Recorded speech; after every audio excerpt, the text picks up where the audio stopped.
What happens when a country that depends on trade for literally everything suddenly faces a world turning its back on free trade? Singapore moves more cargo through its ports than almost anywhere else on Earth. But in 2025, this tiny island nation is staring down the barrel of the biggest threat to its existence since independence. Global trade wars, supply chain chaos, and rising protectionism are putting Singapore's entire survival model at risk. Singapore shouldn't exist as a modern economic powerhouse. It has no natural resources, barely any farmland, and you can drive across the entire country in less than an hour. Yet this city-state has become one of the world's wealthiest nations through one simple strategy, becoming absolutely essential to global trade. But that strategy is under attack like never before. Trade wars are erupting. Supply chains are cracking. Countries are putting up walls instead of tearing them down. And Singapore is caught in the middle, watching its lifeline slowly get strangled. The trade dependency trap. Let's talk numbers that will blow your mind. Singapore's trade volume is 322% of its GDP, meaning they trade more than 3 times the value of everything they actually produce. That's the 4th highest ratio in the entire world. To put this in perspective, if Singapore were a person, they'd be spending $3 for every dollar they earn, and somehow making it work. The country handles over 37 million shipping containers every year through its ports. That's roughly equivalent to moving the entire population of California in boxes. Singapore doesn't just participate in global trade, it is global trade for much of Asia. But here's the terrifying part. Singapore imports almost everything. Food, energy, raw materials, even water comes from neighboring Malaysia. When global trade flows smoothly, Singapore thrives. When they don't, Singapore faces an existential crisis. The perfect storm of 2024 to 2025. The year 2024 brought Singapore face-to-face with its worst nightmare. Global supply chain disruptions increased by 38% worldwide compared to the previous year. The Red Sea crisis alone disrupted $6 billion worth of trade weekly, forcing ships to take longer routes and pushing up costs everywhere. Singapore's port, usually humming with efficiency, started seeing ships waiting up to 7 days for a berth instead of the normal half-day wait. That's like going from a quick grocery store run to waiting in line for a week just to buy milk. The Houthis attacking ships in the Red Sea wasn't just a Middle Eastern problem. It became Singapore's problem.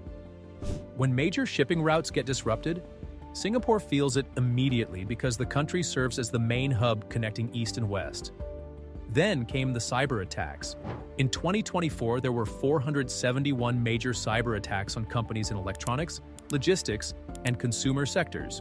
When your entire economy depends on digital systems moving goods around the world, cyber threats become national security threats. The new tariff reality. By 2025, Singapore was getting hit from all sides.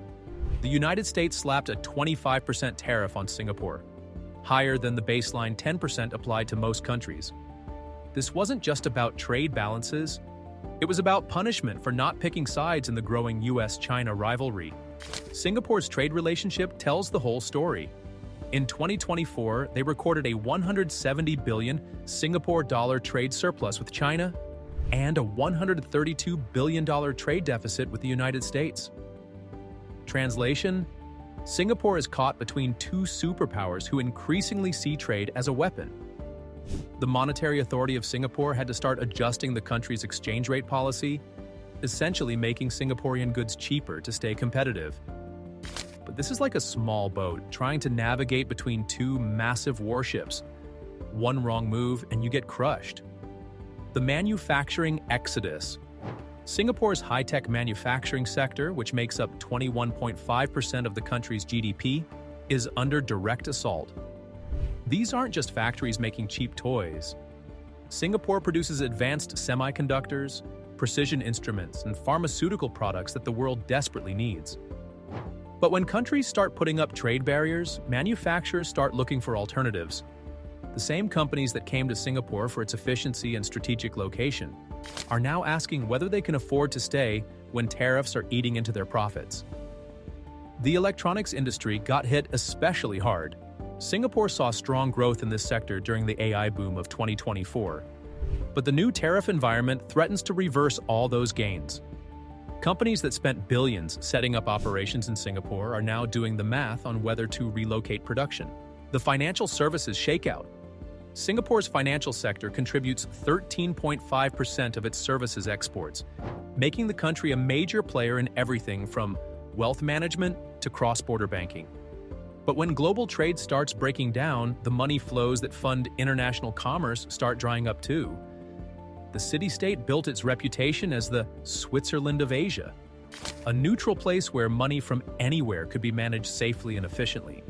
But neutrality becomes harder to maintain when the world's two largest economies are demanding you pick a side. Investment funds that manage 1/4 of Singapore's non-bank financial assets started experiencing high redemption requests during market volatility periods in 2024 and 2025. When nervous investors start pulling their money out, Singapore's entire financial ecosystem feels the strain. The infrastructure. Choke point: Singapore's entire strategy depends on being the most efficient place to move goods between Asia, Europe, and the Americas. The country invested billions in automated ports, advanced logistics systems, and world-class infrastructure to maintain this edge. But efficiency only matters if there are goods to move. Port congestion that used to be resolved in hours now stretches into days. The smooth flow of goods that Singapore built its economy on is becoming choppy and unpredictable. Meanwhile, other countries are building their own infrastructure to compete with Singapore. Malaysia, Vietnam, and Thailand are all expanding their ports and logistics capabilities, hoping to grab some of Singapore's business when clients get frustrated with delays and higher costs. The Free Trade Agreement network under attack Singapore has spent decades building an extensive network of 28 free trade agreements, creating a web of preferential access to markets around the world. These agreements were supposed to be Singapore's insurance policy against protectionism. But free trade agreements only work when countries actually want free trade. Rising protectionism in the West threatens the entire foundation of Singapore's strategy. When major powers start ignoring international trade rules, smaller countries like Singapore lose their leverage. The Regional Comprehensive Economic Partnership, which was supposed to create the world's largest trading bloc, faces constant threats from political tensions between member countries. Singapore finds itself trying to hold together trade relationships between countries that increasingly see each other as enemies. The economic reality check. The numbers tell the brutal story. Singapore's GDP growth slowed from 4.4% in 2024 to a projected 0 to 2% range for 2025. The International Monetary Fund warned that escalating trade tensions and global policy uncertainty have sharply weakened Singapore's economic outlook. Singapore's economy actually contracted by 0.6% quarter-on-quarter in the first quarter of 2025, driven by slowdowns in manufacturing and wholesale trade, the very sectors that built the country's prosperity. This isn't just a bad quarter. It's a warning signal that Singapore's entire economic model is under stress. The government had to downgrade its growth forecasts multiple times as the reality of global trade disruption set in. Officials who once confidently predicted steady growth now speak in cautious terms about external uncertainties and downside risks. The political pressure cooker. Singapore's leaders find themselves in an impossible position. The country's survival depends on maintaining good relationships with everyone, but the world is increasingly demanding that nations choose sides. The United States wants Singapore to join efforts to isolate China economically. China wants Singapore to ignore American pressure and maintain business as usual. Both superpowers have the economic power to seriously damage Singapore if they don't get what they want. Singapore's ambassador at large has spoken publicly about rising protectionism being a direct threat to Asia's prosperity. But speaking out against protectionism risks angering the very countries that Singapore depends on for trade. The government's response has been to double down on ASEAN integration and regional partnerships, hoping that a united Southeast Asia can resist pressure from larger powers. But even this strategy has limits when member countries have different relationships with China and the United States. Singapore bet everything on globalization, continuing forever. Now that bet looks increasingly risky as trade wars and rising nationalism threaten to unravel the interconnected world that made Singapore's success possible.